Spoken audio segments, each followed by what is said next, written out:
Hi, welcome back. This is the second episode of Introduction to Mobile Device Programming with TouchDevelop. I'm James, your host.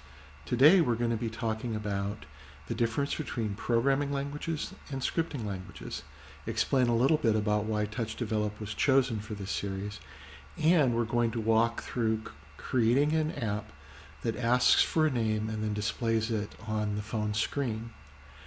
As we start into this, let's take a few minutes and talk about the difference between programming languages and scripting languages. You can create an app for your smartphone in two ways. You can either write a script using a scripting engine, or you can code a program using a software development tool. Let's first take a look at coding in programs. This program is Hello World, the same program that we did in the last lesson. In this example, it's in the C programming language and is one of the most simple short programs that there is.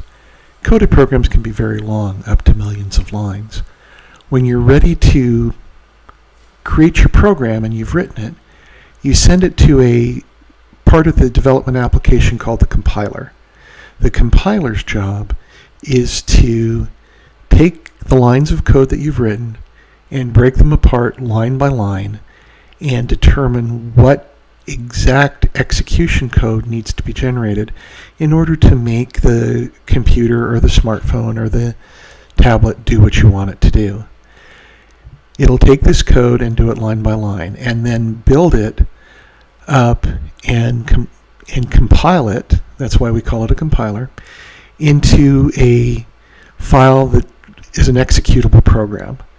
When you look at the files in your computer on your file explorer, you'll see these executable programs as .exe files in your desktop or notebook computer. The executable program, however, still needs to get on your phone. In that process, the development tool goes further and it goes through a deployment build process where it creates the vehicle to install your new program on the smartphone or tablet. What this is it's an installation package. You sometimes see these installation packages, for example, for your desktop computers as MSI files. The installation package is then deployed to the store, to Google Play, to Apple iTunes Store, or the Windows Store. There you can search for it by name and come to the display and install page for it and request that it be installed on your system. It'll then download to your phone, and once the installation package is there, it will run its instructions and install the executable program and all the support files on your phone. From that point, you can just tap the icon on your phone and you're off.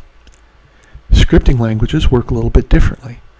Scripting languages don't have as many lines of code because you're not creating an entire executable program.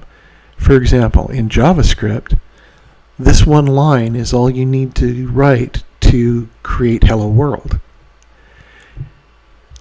Script languages also work a little bit differently in that you don't compile them. The script that you write is sent line by line to a scripting engine. The script engine functions in a way like a compiler in that it takes each line of your script and converts it into the binary code that's necessary for your phone or your tablet to execute the instructions. The one thing it doesn't do is it doesn't create an executable file, so that every time you want to change the script, you can do it right away and immediately look at what you've done, as the scripting engine converts it into the set of execution instructions that actually run on the phone. This set of script instructions will run either in the scripting app you're using for your phone or your tablet, or in the web browser that you're using to execute your code. You just write your script and submit it, tell it to run like we did with Hello World the other day, and it goes through the scripting engine and comes back to your phone and executes as you go. And that's the difference between the two. The reason we choose TouchDevelop is because it's a scripting language. You can make fast changes and immediately test the results of your changes into your app. So let's launch into creating our app for the day, which is an app that asks for a name and then displays it on the screen. In our demonstration today, we're going to use a simulated Android phone that's similar to my wife's Galaxy Note 2. So let's go into the browser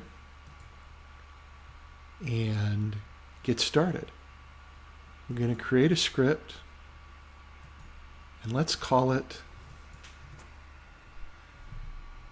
Ask for a Name.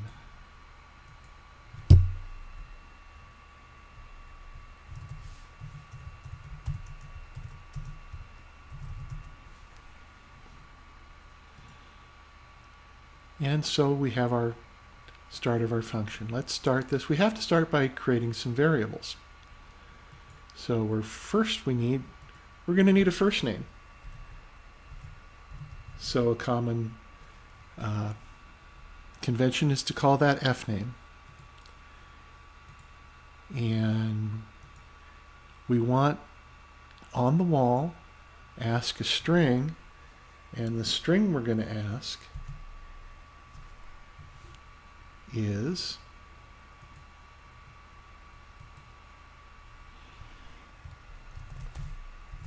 what's the first name?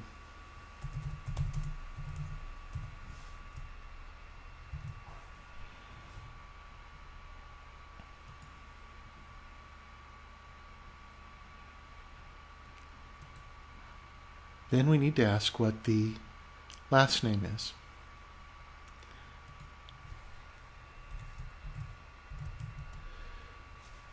So frequently we use LName for that variable. I know these are really, really creative, but it makes it very clear to understand what you're trying to do.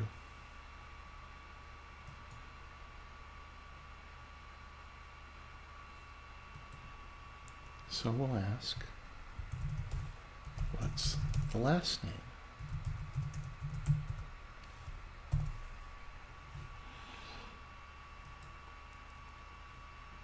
At this point, the app will have asked you the name. So what we want to do is we now want to display that. And the way we do that is we create a display function. We want to display the first name. The two vertical lines is the operator to put string variables together into a longer string, like building a sentence out of words. So we want to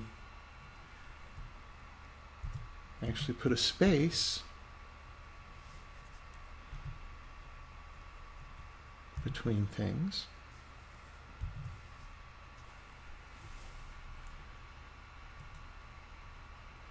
Now here we did something wrong. We tried to type things in, but we wound up with actually putting a bunch of things in our text that we didn't want.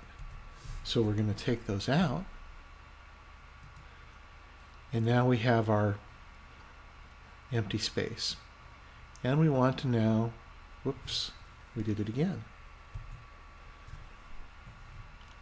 Always make sure that you move your cursor to the end of the line in order to continue with your coding. Now we want to add the last name, and we put a close paren on it to finish what we're doing. Now we want to write this out, so we click the Post to Wall button, and we're done. It's all ready to go.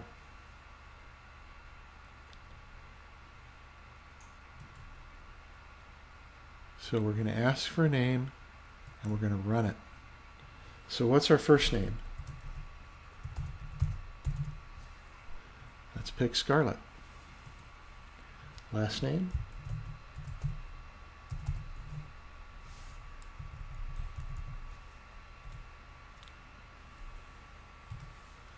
Johansson. And we have Scarlett Johansson, Black Widow from the Avengers: Age of Ultron. This is a really easy app to write. I hope you followed along and created your own version of it on your phone. The next time, we'll be talking about a little bit more complex app and looking at how to take in temperature and do conversions from one temperature system to another. And we'll also be talking about some basic design principles for an app to make your app look more attractive on the screen of your phone. Until then, keep on coding, and we'll see you on the next session.